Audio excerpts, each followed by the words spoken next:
April 1945. The German army is finished. Cities are rubble. Hitler is dead. And thousands of Wehrmacht soldiers are doing something that makes zero sense on paper. They are fighting their way west, through their own lines, past their own officers, just so they can throw their hands up to American troops instead of the Red Army coming from the east. Not one or two guys, not even thousands. 2.8 million German soldiers laid down their weapons for the Americans and British in the final months. Only about 800,000 surrendered to the Soviets. Why? What did those soldiers know that made them risk everything to reach American lines? Stick around, because the answer is darker than any battlefield you have ever seen. By early 1945, the writing was on the wall. The Red Army had smashed through Poland and was hammering into Germany from the east. At the same time, American and British forces were pushing in from the west. German High Command, under Admiral Dönitz, who took over after Hitler, saw exactly what was coming. They started giving secret orders. Fight westward. Do whatever it takes to get as many troops and civilians as possible into American or British hands. Why? Because they knew the difference between the two sides was not just uniforms. It was the difference between a prison camp and a death sentence.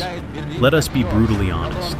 German soldiers on the Eastern Front had seen and done things that left no doubt what would happen if they fell into Soviet hands. They had lived through Operation Barbarossa in 1941. They had watched entire Soviet cities burn. They had taken part in, or at least known about, the mass executions and the starvation policies that killed millions of Soviet civilians and prisoners. Now the bill was due. Word traveled fast through the collapsing German lines. Stories from soldiers who had barely escaped Soviet captivity, mass executions of SS men on the spot, regular troops marched off to forced labor camps, where survival rates were terrible. One estimate puts Soviet prisoner of war death rates near 35% in the early months after capture. American camps? Under 1%. The difference was not theory. It was food, medicine, and the Geneva Convention actually being followed. The Soviets had lost 27 million people in the war. Their soldiers were not in the mood for mercy, and every German in the East knew it. So when the choice came down to raising hands to an American GI, offering a cigarette, or facing a Red Army soldier who had just marched through the ruins of his own village, the decision was easy.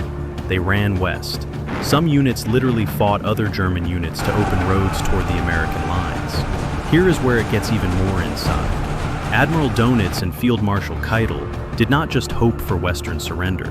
They actively tried to cut a partial deal, surrender only to the Americans and British so they could keep fighting the Soviets. They sent envoys to Eisenhower begging for exactly that. Eisenhower saw the play immediately and shut it down hard. No separate peace. Everyone surrenders to everyone at the same time. But that did not stop the troops on the ground.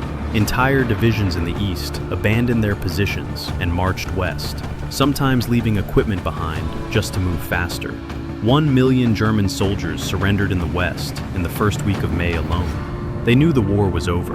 They just refused to let it end in Soviet custody. And here's the moral justice part that hits hardest. These were the same soldiers who had once believed they would rule Europe. Now they were desperately hoping the very democracies they had mocked would show them more mercy than their own ideology had shown anyone else. Let me give you two quick examples that show how real this was. First, in the Ruhr Pocket in April, 300,000 Germans surrendered to American forces almost overnight. Many of them had been ordered to hold out to the last man. Instead, they walked out with white flags because American lines were only a few miles away and Soviet lines were 50 miles behind them. Second, right after the official surrender on May 8th, some units in Czechoslovakia and Austria still tried to break through to American zones rather than lay down arms to the Red Army. They fought fellow Germans to do it.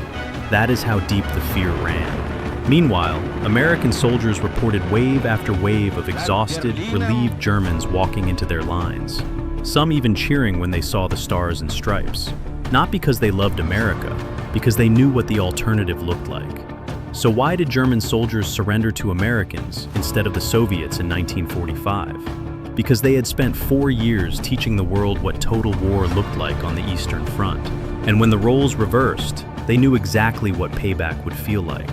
The Americans offered survival, the Soviets offered justice. And in the final days of the war, 2.8 million men voted with their feet for the first option. It is one of the clearest pictures we have of how fear and consequences finally caught up to the Third Reich. Not on some grand battlefield, but in the quiet moment when a German soldier had to choose which flag to walk toward. If this one hit different, smash that like button and tell me in the comments, what other why moment from World War II do you want us to cover next? We are dropping another Track A Battle Justice video in 2 days, so hit subscribe and turn on notifications so you do not miss it.